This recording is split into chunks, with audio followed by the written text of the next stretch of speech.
I've done some serious research testing 12 different methods to bring to you what I believe is the best recipe for baked potatoes. And I'm going to be using one particular ingredient that I bet you've never used on a baked potato before.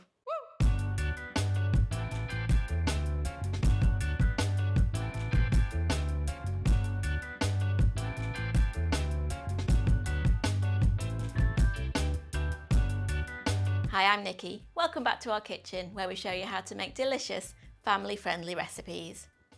Baked potatoes make the perfect side dish or lunch, but they've got to be good, so no just sticking it in the microwave and hoping for the best. So let's start by talking about the anatomy for the perfect baked potato. Crispy, crunchy skin that doesn't turn soft after 5 minutes out of the oven. Just look at how lovely and crisp that is.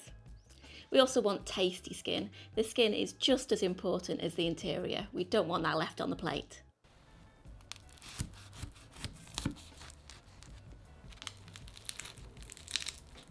And fluffy interior, that goes without saying. I want the perfect texture to mash my salted butter into. Timing also plays a small part, so I'm going to show you how to keep the timing to the minimum amount possible. So let's get cooking. We're going to start by preheating the oven to 220C or 425F. And while that oven's preheating, let's talk about the potatoes. So I'm using a large baking potato or jacket potato here.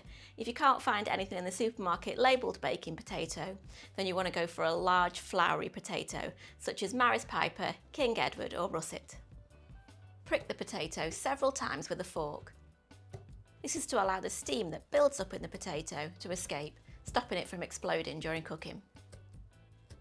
Place on a plate and microwave on high for 5 minutes. Now don't think you have to use a microwave for the perfect baked potato. This is optional to speed up the process, but if you don't use a microwave, we're talking an extra hour in the oven. Now I have got a potato that's already been in the oven for an hour, so we'll do a comparison at the end of the video, showing microwave versus non-microwave. If you're cooking more than one potato, then just add an extra 2 minutes on the microwave time for every additional potato that you're cooking. Once they're done in the microwave, we're going to remove them. Now we're going to add some flavour to that skin. Now I've tried lots of different variations to get that lovely, crispy, flavour-packed skin. And the best way to do that is to brush the potato in melted beef dripping. Yep, you heard me right, melted beef dripping.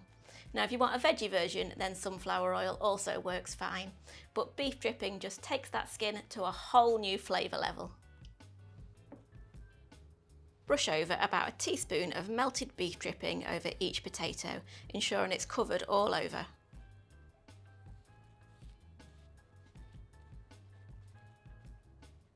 Now we're going to sprinkle over a really good pinch of salt and pepper.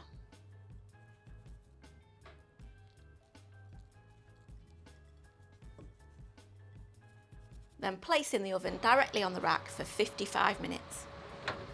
Now by microwaving it first and then placing it in the oven to cook, we've got a total cooking time of 1 hour, which might seem like a lot, but you really do need that to ensure the perfect crispy skin that stays crispy and doesn't go soft and chewy.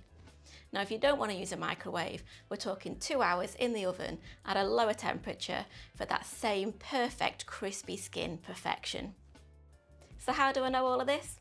Well, we tested 12 different methods of baking potatoes so we could compare the results. We're talking wrapping potatoes in foil, or baking the potatoes without oil or seasoning, and baking the potatoes on a baking tray instead of directly on the shelf. Now I've written a blog post on all the different methods I tried so you can see the comparisons, and I'll leave a link below so you can check that out. But this is by far the best method for the best results. Once the 55 minutes is up, you can remove the baked potato from the oven. I already know this is going to be amazing. Just listen to that crunchy skin. Once they've cooled slightly, we're going to carefully slice across the top and then carefully and gently squeeze the sides up to open up the potato. Add a knob of butter and just look at that baked potato perfection.